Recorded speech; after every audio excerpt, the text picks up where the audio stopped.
Well, Michael, congratulations. You did it. You got the stoppage in front of over 10,000 adoring fans. Can you sum up this moment? You know, first off, I want to give a big thank you to everybody who turned out here tonight and supported me. It was unbelievable.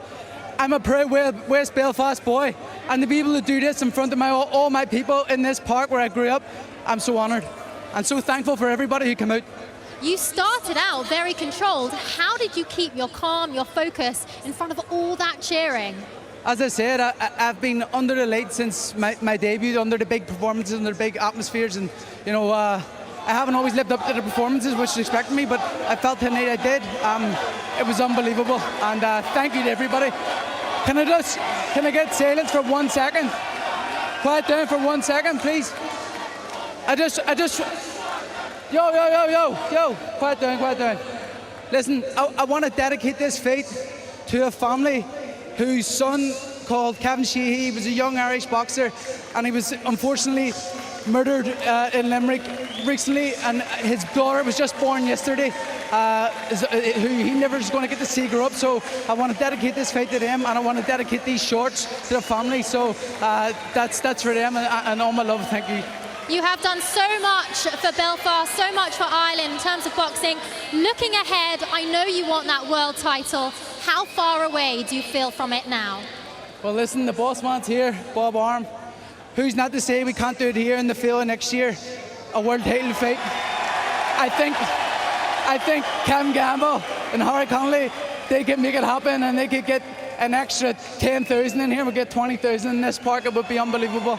And you know the names being thrown at you. Frampton, Warrington, which one of the champions would you want to take on? Any of them.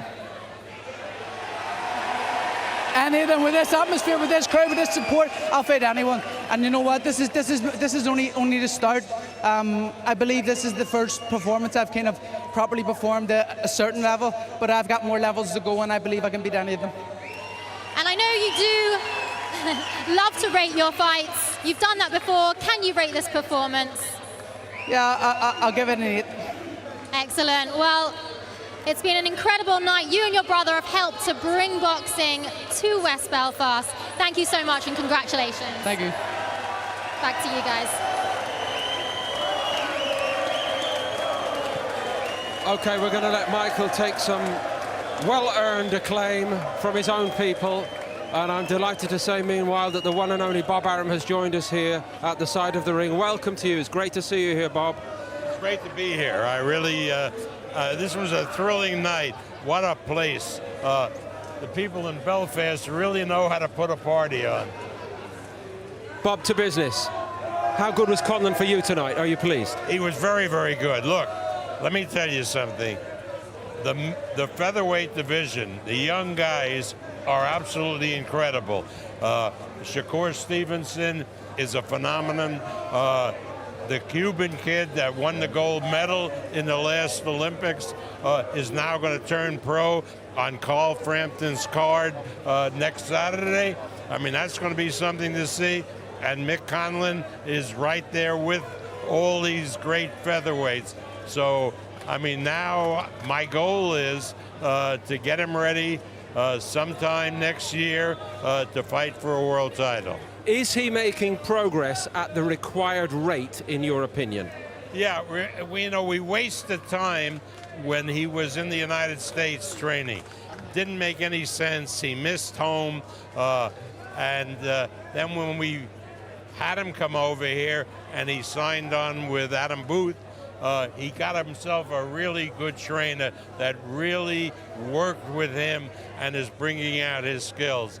So I think Mick is still a work in progress, but he's coming along fine, and you'll see by next year he can fight anybody in the featherweight division. Who am I to question your judgment or your career record?